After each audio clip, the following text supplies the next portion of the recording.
Open ചെയ്തു universal Carborundum. പദ്ധതിയുടെ പേര് BOOT എന്നാണ്. Build, on, operate and transfer. പണിയുക, ഉടമസ്ഥനാവുക, ഓപ്പറേറ്റ് ചെയ്യുക, പിന്നീട് കൈമാറുക. അതാണ് BOT.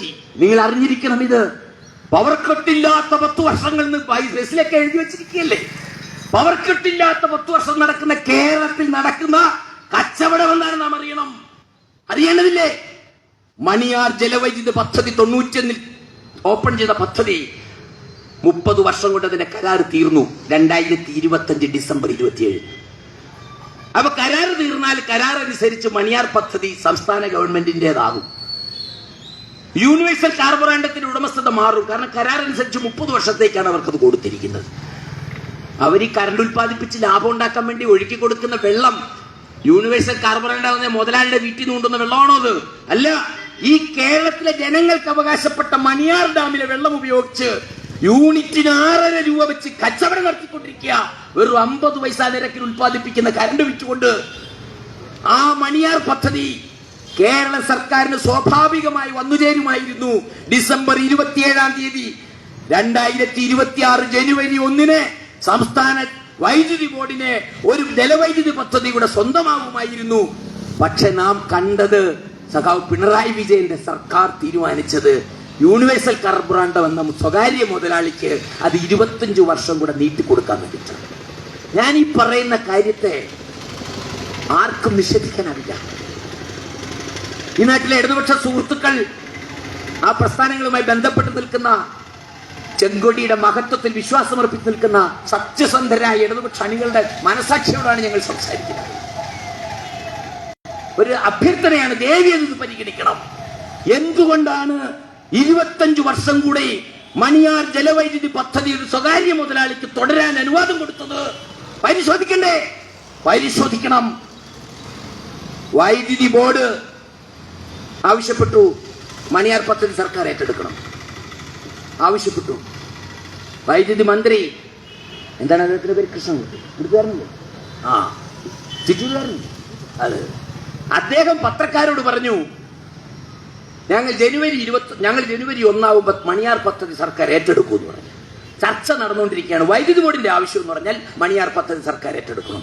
ഞാൻ ഈ മണിയാർ പദ്ധതി വലിയ സംഭവമായിട്ടൊന്നും അല്ല ഇത് പറയുന്നത്. 12 മെഗാവാട്ടിന്റെ പദ്ധതിയാണ്. 12 മെഗാവാട്ട് എന്ന് പറഞ്ഞ ഒരു ചെറിയ ചെറുകിട ജലവൈദ്യുത പദ്ധതിയാണ്. ആയിക്കോട്ടെ, പക്ഷെ അതിനകത്തൊരു സമീപനമുണ്ട്. ഇത് നിയമസഭയിൽ ചർച്ചയ്ക്ക് വന്നപ്പോൾ വ്യവസായ വകുപ്പ് മന്ത്രി പി രാജീവ് വലിയ നേതാവാണല്ലോ, അദ്ദേഹം നിയമസഭയിൽ പറഞ്ഞത് എന്തെന്നറിയാവോ? നമ്മള് അത് ഏറ്റെടുത്താൽ മുതലാളിമാർക്ക് തെറ്റായ സന്ദേശം നൽകും. കൃത്യമാക്കാൻ ഞാനിപ്പോ നിയമസഭയുടെ രേഖ നിങ്ങൾക്ക് കാണാം. നമ്മൾ ഈ മണിയാർ ജലവൈദ്യുതി പദ്ധതി മുതലാളിമാർക്ക് അങ്ങ് കൊടുക്കും വീണ്ടും 25 വർഷത്തേക്ക്. അപ്പൊ മുതലാളിമാർക്ക് നല്ല സന്ദേശം കൊടുക്കും. മുതലാളിമാർക്ക് തെറ്റായ സന്ദേശം കൊടുക്കുക, മുതലാളിമാരെ മാനസികമായി വിഷമിപ്പിക്കുക, ദുഃഖിപ്പിക്കുക, അയ്യോ കമ്മ്യൂണിസ്റ്റുകളായ രാജീവിനും കൂട്ടർക്ക് സങ്കല്പിക്കാൻ പറ്റത്തില്ല.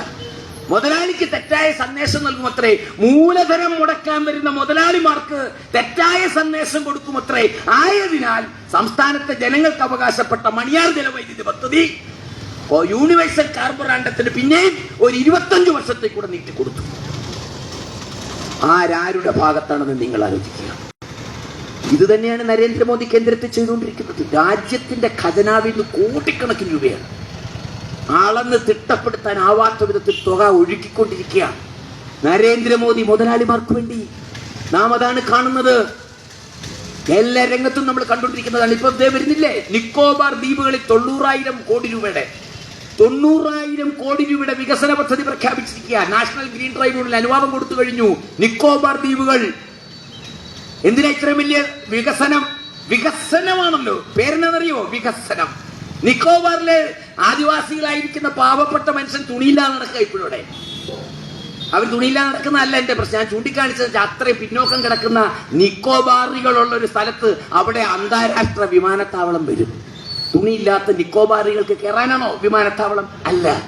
ആ നിക്കോബാർ ഐലൻഡിനെ ലോക ടൂറിസത്തിന്റെ ഹബ്ബാക്കി മാറ്റും. ആരാഘോഷിക്കും?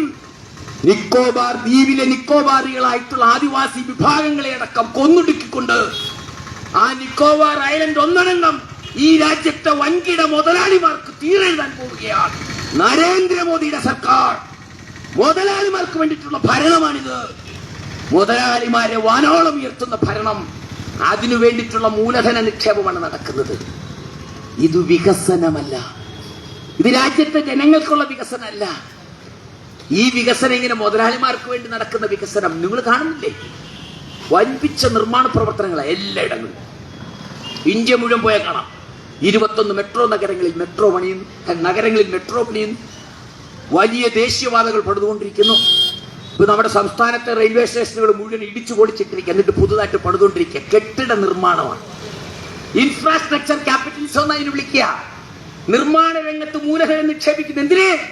നിർമ്മാണ സാമഗ്രികളുടെയും നിർമ്മാണ ഉപകരണങ്ങളുടെയും കൃത്രിമ കമ്പോളം സൃഷ്ടിക്കുന്നതിന് വേണ്ടി രാജ്യത്തെ ഖജനാവിൽ നിന്ന് കോടിക്കണക്കിന് രൂപ നിർമ്മാണ രംഗത്തേക്ക് കുത്തിയൊഴുക്കിക്കൊണ്ടിരിക്കുകയാണ്. സിമന്റും കമ്പിയും ചെലവാകും. ഇന്നത്തെ സാധാരണക്കാരന് എന്ത് പ്രയോജനം ഉണ്ടാവും നിങ്ങൾ ആലോചിക്കണം.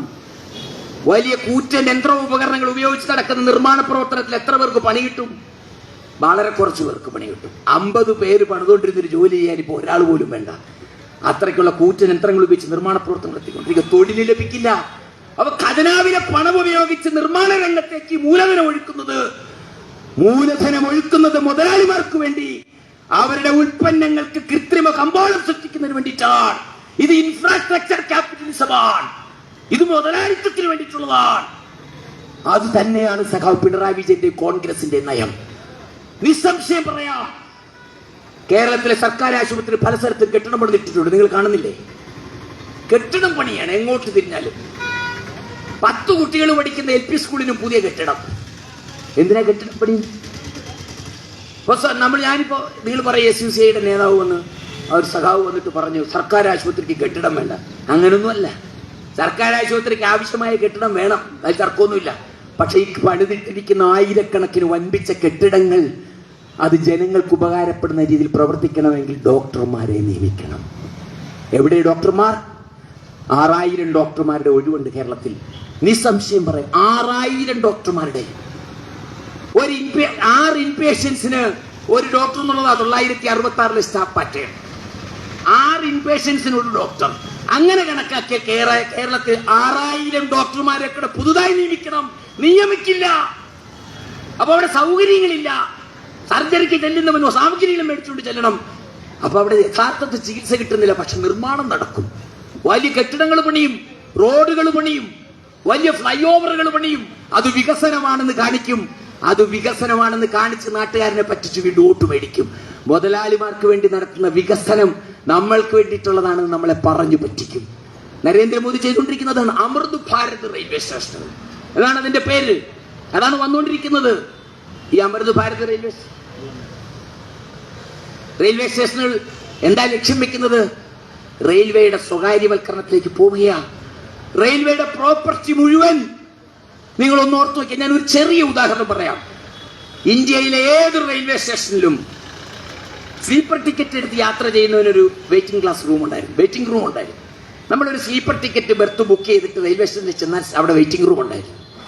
AC ടിക്കറ്റ് എടുത്ത് ചെല്ലുന്നത്, സെക്കൻഡ് AC ആണെങ്കിലും തേർഡ് AC ആണെങ്കിലും ടിക്കറ്റ് എടുത്ത് ചെല്ലുന്നവർക്ക് ഒരു കുറച്ചുകൂടെ ഉയർന്ന ഒരു വെയിറ്റിംഗ് റൂം ഉണ്ടായിരുന്നു. സൗജന്യമായി ഉപയോഗിക്കാമായിരുന്നു.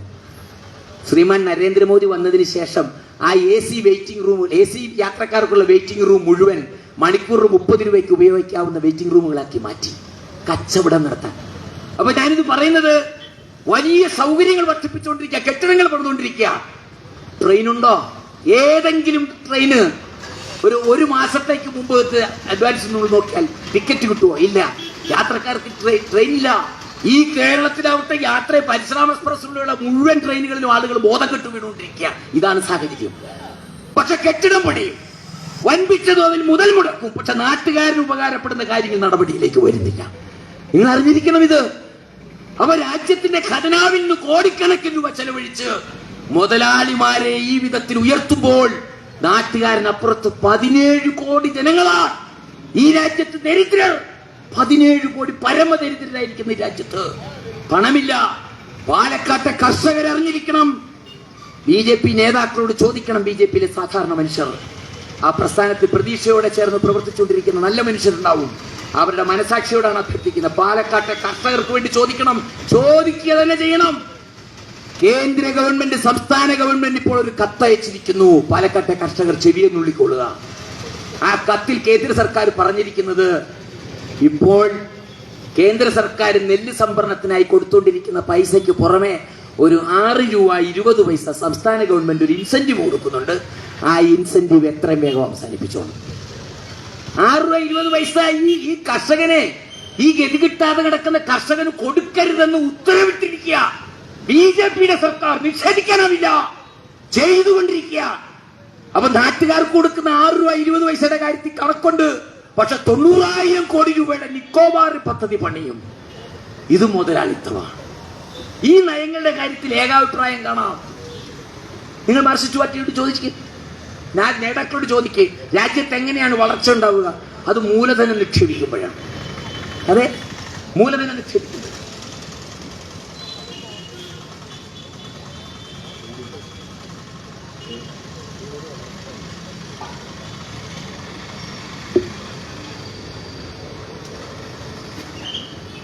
ഈ മൂലധന നിക്ഷേപമാണ് ഞാനീ പറയുന്ന വിഷയം. വളരെ ഗൗരവമുള്ളൊരു രാഷ്ട്രീയ വിഷയമാണ്. നിങ്ങൾ മറ്റ് രാഷ്ട്രീയ പ്രസ്ഥാനങ്ങളുടെ ഒരു തെരുവ് യോഗത്തിൽ നിന്ന് സാധാരണ നില കേൾക്കാൻ സാധ്യതയില്ലാത്തൊരു കാര്യത്തെക്കുറിച്ച് ഞാൻ പറയുന്നത്.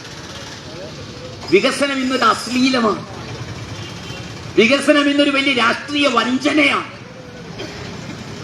അതുകൊണ്ട് വികസനത്തിന് വേണ്ടി വോട്ട് പിടിക്കാൻ വരുന്നവരൊക്കെ നമ്മളെ ചതിക്കാൻ വരുന്നവരാണെന്ന് ഓർത്തുകൊള്ളണം.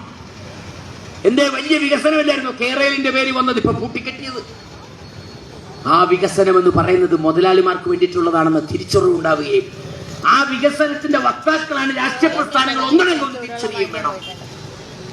ജനങ്ങൾക്ക് കൊടുക്കുന്ന നികുതി, ജനങ്ങൾക്ക് കൊടുക്കേണ്ടുന്ന എന്തെങ്കിലും സഹായങ്ങളുടെ കാര്യത്തിൽ വളരെ കർക്കശമാകും. കണ്ടില്ലേ നിങ്ങൾ തൊഴിലുറപ്പ് പദ്ധതിയുടെ ദിവസങ്ങൾ വെട്ടിക്കുറച്ചത്? 240 മിനിമം തൊഴിൽ ഒരു വർഷം കൊടുക്കേണ്ടിയിരുന്നു, ഉറപ്പാക്കേണ്ടിയിരുന്നത്. അത് നരേന്ദ്രമോദി 150 തൊഴിലാക്കി കുറച്ചു. നിങ്ങൾ ആലോചിച്ച് നോക്കുക. അപ്പൊ ജനങ്ങൾക്ക് കിട്ടിക്കൊണ്ടിരിക്കുന്ന ആ വിധത്തിൽ അധ്വാനത്തിലൂടെ അവന്റെ കൂലിയായി കിട്ടിക്കൊണ്ടിരിക്കുന്ന സംഗതി വെട്ടിക്കുറയ്ക്കുക. എന്നിട്ട് എന്ത് ചെയ്യും? ഖജനാവിൽ നിന്ന്, നിങ്ങൾ കണ്ടില്ലേ ഈ അടുത്ത കാലത്ത് ഖജനാവിൽ നിന്ന്, ഇപ്പൊ ഈ അടുത്ത കാലത്ത് പ്രത്യേകിച്ച് ഒരു 7-8 വർഷക്കാലമായി ഇന്ത്യൻ രാഷ്ട്രീയത്തിന്റെ ഒരു പുതിയ പ്രവണത എന്ന പോലെയാണ്. പണ്ടുകാലം മുതലേ ഉള്ളൊരു സമ്പ്രദായമാണ്. പക്ഷെ അതിപ്പോ ഈ അടുത്ത കാലത്ത് വളരെ ശക്തിപ്പെട്ടിരിക്കുകയാണ്. എന്താണത്? ഖജനാവിൽ നിന്ന് നേരിട്ട് പണം നാട്ടുകാർക്ക് വിതരണം ചെയ്യും.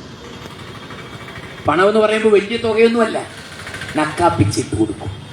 അത് ചെയ്യുകയാണ്. അത് ഇന്ത്യയിലെ മുഴുവൻ സർക്കാരുകൾ ചെയ്തുകൊണ്ടിരിക്കുകയാണ്. ഡയറക്റ്റ് ക്യാഷ് ട്രാൻസ്ഫർ എന്നാണ് പറയുക. നേരിട്ട് ബാങ്കിലേക്ക് പണം എത്തിച്ചു കൊടുക്കും. ഇതൊരു ഗൗരവമുള്ള വിഷയമാണ്, വളരെ ഗൗരവമുള്ള വിഷയമാണ്.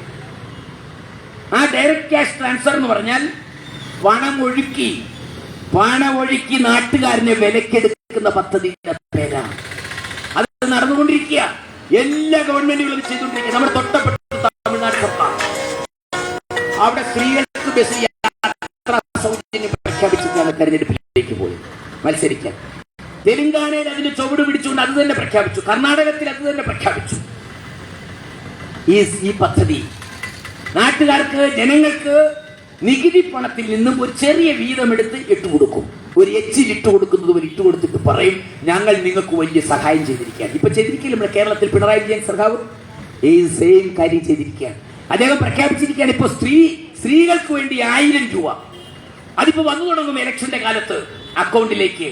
ഇങ്ങനെ പണം കൊടുത്ത് നാട്ടുകാരെ വിലക്കെടുക്കുന്ന, അത് ക്ഷേമ പദ്ധതികളുടെയും പെൻഷന്റെയും ഒക്കെ പേരിൽ പണം കൊടുത്ത് നാട്ടുകാരെ വിലക്കെടുക്കുന്ന ആ സമ്പ്രദായം ബൂർഷ്വാ പ്രസ്ഥാനങ്ങൾ, മുതലാളിത്ത പ്രസ്ഥാനങ്ങൾ രാജ്യം മുഴുവൻ നടപ്പാക്കിക്കൊണ്ടിരിക്കുക. എങ്ങനെ ചെറുക്കും? ഇടതുപക്ഷ പ്രസ്ഥാനങ്ങൾ പ്രത്യേകിച്ച് മറുപടി പറയണം.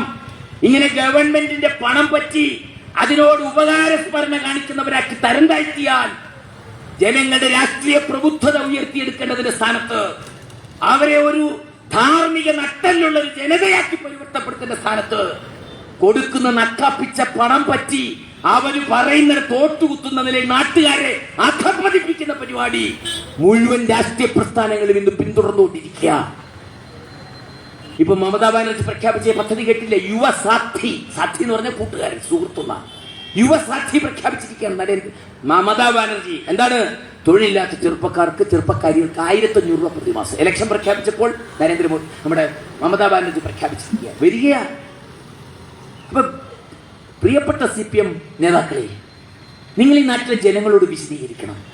നിങ്ങൾ ഈ 1000 രൂപ പെൻഷൻ കൊടുക്കുന്നതിന്റെ പേരിലും 1500 രൂപ പെൻഷൻ കൂട്ടിയതിന്റെ പേരിലോ 500 രൂപ കൂട്ടിയതിന്റെ ഒക്കെ പേരിൽ വോട്ട് ചോദിക്കുമ്പോൾ അതിനേക്കാൾ സമർത്ഥമായി നാട്ടുകാരന് പണം കൊടുത്തു പാട്ടിലാക്കാൻ വലതുപക്ഷ പ്രസ്ഥാനങ്ങൾ ഇറങ്ങിക്കൊണ്ടിരിക്കുകയല്ലേ? ഞാൻ ഇവിടുത്തെ ഒരു നേതാവിനോട് ചോദിക്കാം, നിങ്ങൾ വേദിയിൽ വന്ന് ഈ നാട്ടിലെ പാവപ്പെട്ട CPM പ്രവർത്തകരോട് വിശദീകരിക്കണം. ഇടതുപക്ഷ രാഷ്ട്രീയത്തോട് അങ്ങേറ്റം ബഹുമാനവും ആദരവുള്ളതുകൊണ്ടാണ് പറയുന്നത്. ഇത് ഇടതുപക്ഷ രാഷ്ട്രീയത്തിന് നിരക്കുന്ന കാഴ്ചപ്പാടല്ല. ബൂർഷ്വാ പ്രസ്ഥാനങ്ങൾ അത്തരം ഒരു നയം സ്വീകരിക്കുമ്പോൾ അതിനെ തുറന്നു കാണിക്കാൻ ബാധ്യതപ്പെട്ടവരാണ് ഇടതുപക്ഷ പ്രസ്ഥാനങ്ങൾ, അല്ലേ? ബീഹാറിൽ നിതീഷ് കുമാറിന്റെ സർക്കാർ നീണ്ട 10-15 വർഷമായിട്ട് അവിടെ അധികാരത്തിലിരിക്കുക. ബീഹാറിനെ കുഴിച്ചു മൂടുന്ന സർക്കാരാണ് നിതീഷ് കുമാറിന്റെ സർക്കാർ. കൊടിയ ജനദ്രോഹത്തിന്റെ സർക്കാരാണ് ആ സർക്കാർ. കഴിഞ്ഞ വർഷം നിങ്ങൾ കണ്ടില്ലേ, ബീഹാർ തെരഞ്ഞെടുപ്പിന്റെ തലേന്ന് 2 മാസം മുമ്പ് പ്രഖ്യാപിച്ചു. എന്തെന്ന്? ബീഹാറിലെ മുഴുവൻ സ്ത്രീകൾക്കും സ്വയം തൊഴിൽ കണ്ടെത്തുന്നതിന് വേണ്ടി 15,000 രൂപ സാമ്പത്തിക സഹായം നൽകുന്നതായിരിക്കും. പ്രഖ്യാപിക്കുക മാത്രമല്ല, നിതീഷ് കുമാറിന്റെ സർക്കാർ 21 ലക്ഷം സ്ത്രീകളുടെ അക്കൗണ്ടിലേക്ക് 15,000 രൂപ ഇട്ടുകൊടുത്തു. ബീഹാർ സർക്കാരിന്റെ പണമെടുത്ത് 15,000 രൂപ ഓരോ സ്ത്രീയുടെയും അക്കൗണ്ടിലേക്ക് നേരിട്ട് പണം ഇട്ടുകൊടുത്തു. ആ പണം കൊടുപ്പ് പദ്ധതിയിലൂടെയാണ് വീണ്ടും നിതീഷ് കുമാർ സർക്കാർ അധികാരത്തിലേക്ക് വന്നത്. അപ്പൊ പണം കൊടുത്ത ആളുകളെ വിലക്കെടുക്കുന്ന സംഗതിയിൽ ഇടതുപക്ഷങ്ങളെ തോപ്പിക്കത്തക്ക വിധത്തിൽ വലതുപക്ഷങ്ങൾ പെരുമാറിയാൽ, അങ്ങനെ ഒരു സംസ്കാരം സൃഷ്ടിച്ചെടുത്താൽ അവിടെ വലതുപക്ഷ പ്രസ്ഥാനങ്ങൾക്ക് ഈ നാട്ടിലെ ജനങ്ങളെ വിലക്കെടുക്കത്തക്ക വിധത്തിലുള്ള ഒരു സാഹചര്യം നമ്മളായിട്ട് സൃഷ്ടിച്ചു കൊടുക്കുക. അതാണോ ചെയ്യേണ്ടത്? അല്ല. മറിച്ച് നാട്ടുകാരെ പഠിപ്പിക്കേണ്ടത് ഖജനാവിന് ലഭിക്കുന്ന ആനുകൂല്യങ്ങൾ, അത് പെൻഷനാവട്ടെ എന്തുമാകട്ടെ, അത് നിങ്ങളുടെ അവകാശമാണ്. അത് ഔദാര്യമല്ല, അത് അവകാശമാണ്. ഇന്നാട്ടിൽ നികുതി കൊടുക്കുന്ന പാവപ്പെട്ടവന്റെ അവകാശമാണത്. മറിച്ചത് ഞങ്ങൾ നിങ്ങൾക്ക് നൽകുന്ന ഒരു ഔദാര്യമാണ്. ആ ഔദാര്യം വാങ്ങിയിട്ട് ഉപകാരസ്മരണ കാണിക്കണമെന്ന് പഠിപ്പിച്ചാൽ അവിടെ ഇടതുപക്ഷ രാഷ്ട്രീയം വളരില്ല, ശക്തിപ്പെടില്ല. അവിടെ ഇടതുപക്ഷ പ്രബുദ്ധത ഉണ്ടാവില്ല, അവിടെ ധാർമ്മിക നട്ടല്ലുണ്ടാവില്ല ജനങ്ങൾക്ക്. അങ്ങനെ വന്നാൽ ആ ജനങ്ങളെ വിലക്കെടുക്കാൻ ഇടതുപക്ഷത്തെക്കാൾ വളരെ തന്ത്രപരമായി വലതുപക്ഷ പ്രസ്ഥാനങ്ങൾ പണം കൊടുക്കുമെന്ന് പ്രഖ്യാപിച്ചാൽ അതുണ്ടാവില്ലേ? പ്രിയപ്പെട്ട സുഹൃത്തുക്കളെ, ഈ കാഴ്ചപ്പാടല്ലേ യഥാർത്ഥ ഇടതുപക്ഷ രാഷ്ട്രീയത്തിന്റെ മഹത്വം എന്ന് പറയുന്നത്. അത് പറയുകയും പ്രചരിപ്പിക്കുകയല്ലേ ചെയ്യേണ്ടുന്നത്. ഇക്കഴിഞ്ഞ തദ്ദേശ സ്വയംഭരണ തെരഞ്ഞെടുപ്പിന്റെ റിസൾട്ട് വന്ന ദിവസം സഖാവ് MM മണിയെ മാധ്യമപ്രവർത്തകർ സമീപിച്ചിട്ട് ചോദിച്ചു, എന്താണ് തെരഞ്ഞെടുപ്പ് ഫലത്തെക്കുറിച്ച് സഖാവിന്റെ വിശകലനം എന്താണ്? MM മണി പറഞ്ഞെന്തെന്നറിയോ? പെൻഷൻ കാശൊക്കെ മേടിച്ച് പറഞ്ഞില്ലേ? ഇത് കേൾക്കുന്ന CPM പ്രവർത്തകരായിരിക്കുന്ന സാധാരണ മനുഷ്യരോട് ഞാനിത് ചോദിക്കുന്നത്, നിങ്ങളുടെ മനസാക്ഷിയോടാണ് ഞാൻ ചോദിക്കുന്നത്. അപ്പോൾ സർക്കാർ നമുക്ക് ആനുകൂല്യങ്ങൾ തന്നത് നമ്മളുടെ പണം, നമ്മുടെ നികുതി പണം, MM മണിയും സഖാവ് പിണറായി വിജയനൊന്നും വീട്ടിൽ നിന്ന് എടുത്തു തന്ന പണമല്ല, ഇന്നാട്ടിലെ ജനങ്ങളുടെ നികുതി പണം എടുത്തു തന്നതാണ്. ആ പണം തന്നപ്പോൾ അവരെന്താണ് പ്രതീക്ഷിച്ചിരുന്നതെന്ന് MM മണിയുടെ പ്രസ്താവന എന്ന് മനസ്സിലാക്കാം. അതെ, എന്താ MM മണി പറയുന്നത്? മേടിച്ച് ശാപ്പാടടിച്ചിട്ട്, പെൻഷനൊക്കെ മേടിച്ച് ശാപ്പാടടിച്ച് സുഖിച്ചിട്ടേ നാണം കെട്ട ജനങ്ങളെ നിങ്ങൾ ഞങ്ങൾക്ക് വോട്ട് ചെയ്തില്ല. അവരെ അപമാനിച്ചുകൊണ്ട് സംസാരിക്കുകയാണ്, അവരെ നിന്ദിച്ചുകൊണ്ട് സംസാരിക്കുകയാണ്, പുച്ഛിച്ചുകൊണ്ട് സംസാരിക്കുകയാണ്. ഇത് ഇടതുപക്ഷ രാഷ്ട്രീയമാണോ? ഇടതുപക്ഷ രാഷ്ട്രീയമല്ല, ഇത് മുതലാളിത്തത്തിന്റെ രാഷ്ട്രീയത്തെ വളർത്തലാണ്.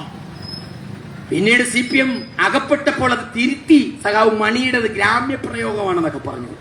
പക്ഷെ തൊട്ടടുത്ത ആ പത്രസമ്മേളനത്തിൽ സഖാവ് ഗോവിന്ദൻ ആ നിലപാടിനെ പിന്തുണച്ചുകൊണ്ട് സംസാരിച്ചു. നരേന്ദ്രമോദി കിസാൻ സമ്മാൻ നിധി വർഷത്തിൽ 6000 രൂപ കൊടുത്തുകൊണ്ടിരിക്കുകയല്ലേ കുറെ വർഷങ്ങളായിട്ട്. അതിന്റെ പേര് മോദി കോട്ട് ചെയ്യാൻ നിങ്ങൾ പറയുവോ? നരേന്ദ്രമോദി മാതൃവന്ദൻ പദ്ധതി നടപ്പാക്കിക്കൊണ്ടിരിക്കല്ലേ, പൈസ കൊടുത്തോണ്ടിരിക്കല്ലേ, പദ്ധതിയുടെ പേര് പറയുവോ?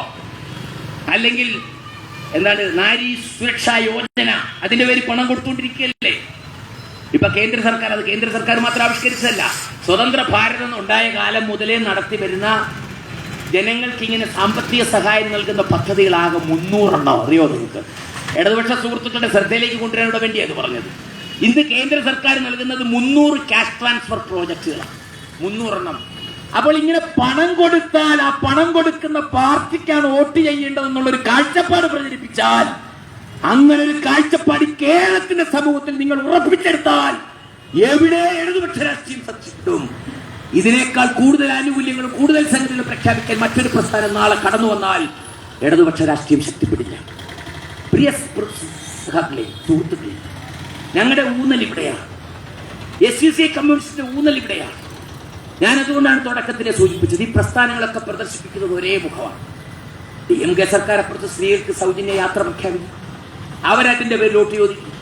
കർണാടകത്തിൽ സ്ത്രീകൾക്ക് സൗജന്യം പ്രഖ്യാപിക്കും, അവരതിന്റെ പേരിൽ വോട്ട് ചോദിക്കും. മമതാ ബാനർജി അപ്പുറത്ത് യുവസാക്ഷി നടപ്പാക്കി, അല്ലെങ്കിൽ ലക്ഷ്മീർ ഭണ്ഡാർ, അവരുടെ പദ്ധതിയുടെ പേരതാ ലക്ഷ്മീർ ഭണ്ഡാർ, സ്ത്രീകൾക്ക് സാമ്പത്തിക സഹായം കൊടുക്കുന്ന മറ്റൊരു പദ്ധതിയുടെ പേരാണ്, അത് നടപ്പാക്കും. നരേന്ദ്രമോദി കിസാൻ സമ്മാന നിധി നടപ്പാക്കും. കിസാൻ സമ്മാന നിധി നടപ്പാക്കുന്ന നരേന്ദ്രമോദി കേരളത്തിലെ സർക്കാരിന് ഉത്തരവിടും, സർക്കുലർ പുറപ്പെടുവിക്കും. എന്താണ് സർക്കുലർ? കേരളത്തിലെ നെൽകർഷകർക്ക് 1 കിലോയ്ക്ക് 6 രൂപ 20 പൈസ വെച്ച് കൊടുക്കുന്ന ഇൻസെന്റീവ് ഈ ഉത്തരവ് കിട്ടി അടുത്ത നിമിഷം അവസാനിപ്പിച്ചു. അപ്പൊ പണം കൊടുക്കും. അതേ സമയം തന്നെ ചെയ്തുകൊണ്ടിരിക്കുന്ന നടപടി ഇതാണ്.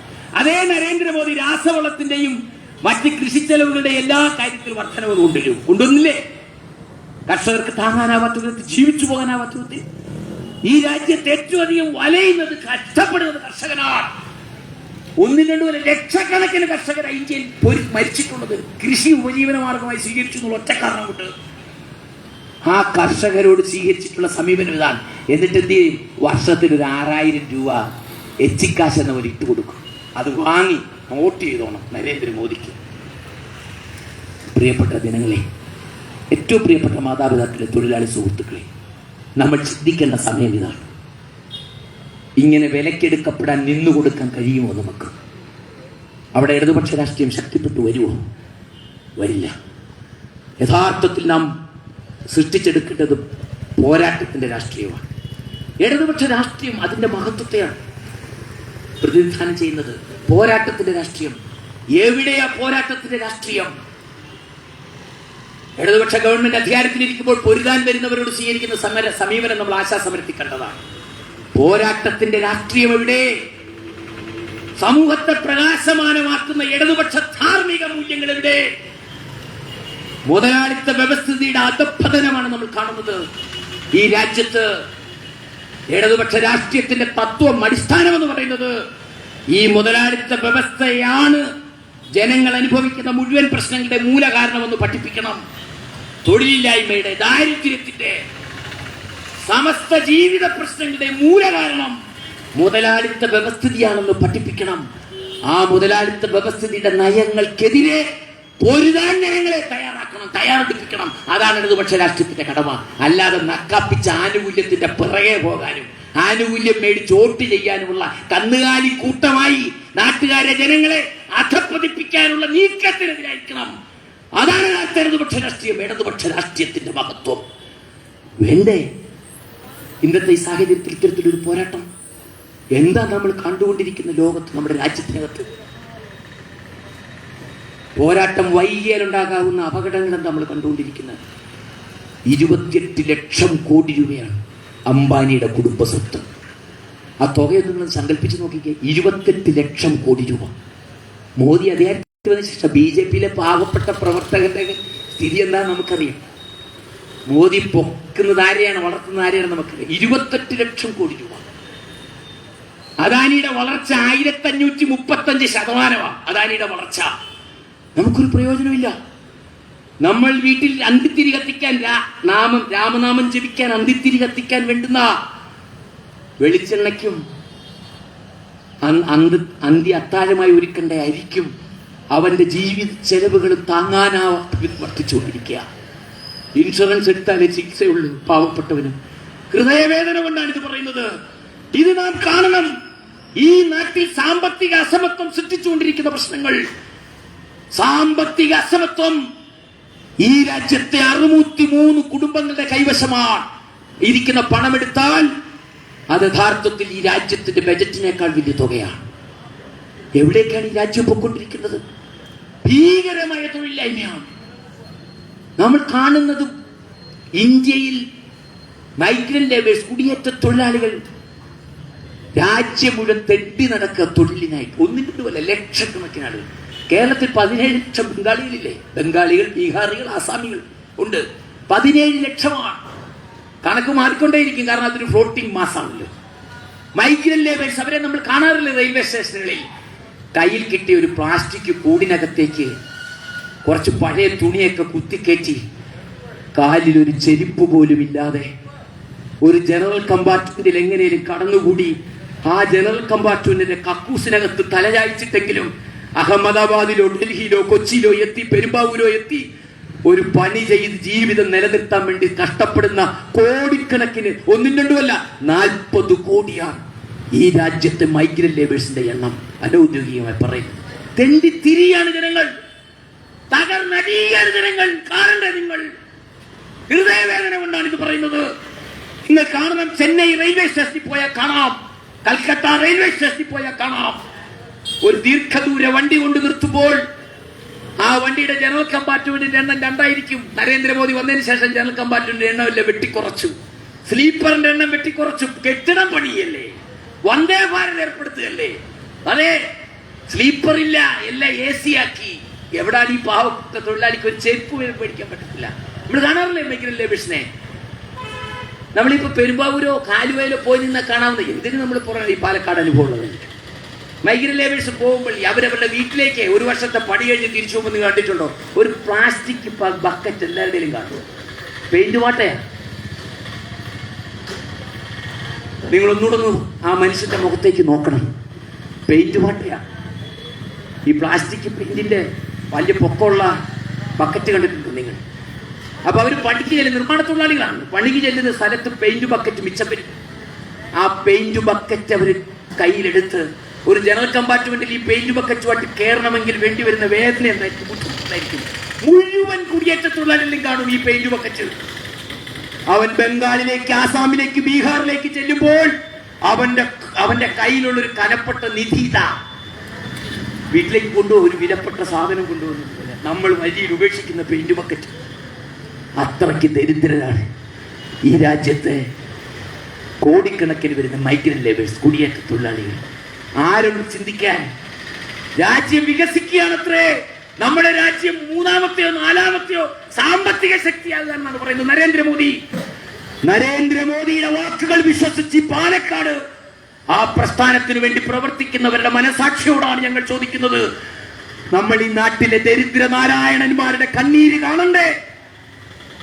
ചികിത്സയ്ക്കൊരു മാർഗമില്ലാതെ ആദിവാസികളും ദളിത് ജനവിഭാഗങ്ങളും ചത്തൊടുങ്ങുന്നത് കാണണ്ടേ? അവരെ കുറിച്ച് ചിന്തിക്കണ്ടേ? അതോ അദാനിയെ കുറിച്ചോ അംബാനിയെ കുറിച്ചോ ആണോ നമ്മൾ ചിന്തിക്കേണ്ടതല്ല? ഇതാണ് യഥാർത്ഥത്തിൽ മുതലാളിത്തം. ആ മുതലാളിത്തത്തിന്റെ ഭീകരതയെ നമ്മൾ കണ്ടുകൊണ്ടിരിക്കുന്നു. രാജ്യമെമ്പാടും ഈ കാണുന്ന സാംസ്കാരിക അധപ്പതനം നശിക്കില്ല ഈ നാട്. മനുഷ്യബന്ധങ്ങൾ എവിടെയാ? മനുഷ്യബന്ധങ്ങൾ എല്ലാം പണത്തിന്റെയും പദവിയുടെയും ഭൗതിക നേട്ടത്തിന്റെയും അടിസ്ഥാനത്തിൽ ഉരുക്കഴിച്ചു കഴിഞ്ഞു. കമ്മ്യൂണിസ്റ്റ് മാനിഫെസ്റ്റോയാണ് അത് ചൂണ്ടിക്കാണിച്ചത്. കാൾ മാർക്സ് മുതലാളിത്തം എന്തിനേയും വിപണിയിലെ ചരക്കാക്കി മാറ്റി. ഡോക്ടറെയും വൈദികനെയും അഭിഭാഷകനെയും അവരെ ഞങ്ങൾ ദിവസക്കൂലി അടിമകളാക്കി മാറ്റി. മുതലാളിത്തം മനുഷ്യബന്ധങ്ങളെ പണത്തിന്റെ ചരക്കാക്കി മാറ്റിയെടുത്തു. മാർക്സാണ് പറഞ്ഞത്.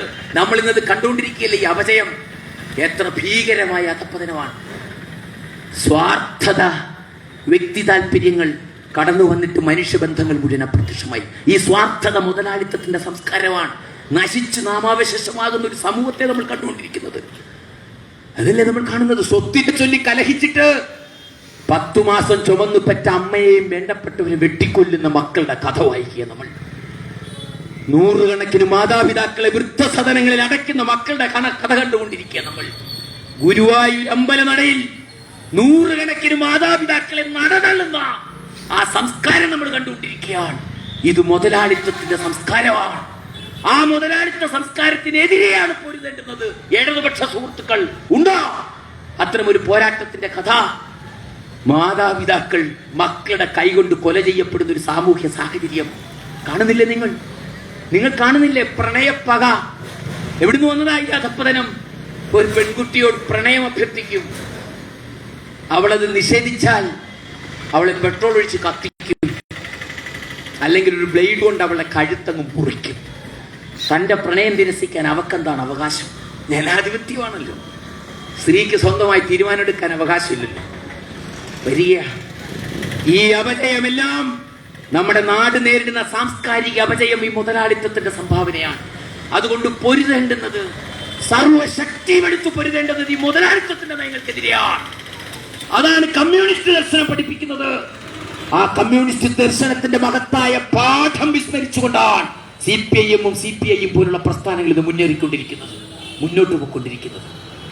പ്രിയ സുഹൃത്തുക്കളെ, അതാണ് നമ്മൾ ഈ കാണുന്ന അപജയം ഇത്രമേൽ അത് ഭീകരമായിരിക്കുന്നത്. അധികാരത്തിനും പദവിക്കും വേണ്ടി എന്ത് ചെയ്യാം? ആദർശം എന്ന് പറഞ്ഞൊരു സംഗതിയില്ല. ആദർശം ഒരു എടുക്കാച്ചരക്കായി മാറി. എന്താദർശം? അവസരവാദത്തിന്റെ നിറകുടങ്ങളാണ്. ഇവിടെ ഈ പാലക്കാട് സരിനല്ലായിരുന്നു സ്ഥാനാർത്ഥി. തൊട്ട് തലേ ആഴ്ച കോൺഗ്രസിന് വേണ്ടി പത്രസമ്മേളനം നടത്തിയ ആള്. നാണം കെട്ട നില. സരിൻ ഇടതുപക്ഷത്തേക്ക് വന്നത് ഇടതുപക്ഷ മൂല്യങ്ങൾ കണ്ടിട്ട് ആകർഷനായിട്ടാണോ? അല്ല, മറിച്ച് തന്റെ പദവി ഉറപ്പാക്കാൻ, സ്ഥാനം ഉറപ്പാക്കാൻ വേണ്ടി മാത്രം വന്ന വ്യക്തി താല്പര്യത്തിന്റെ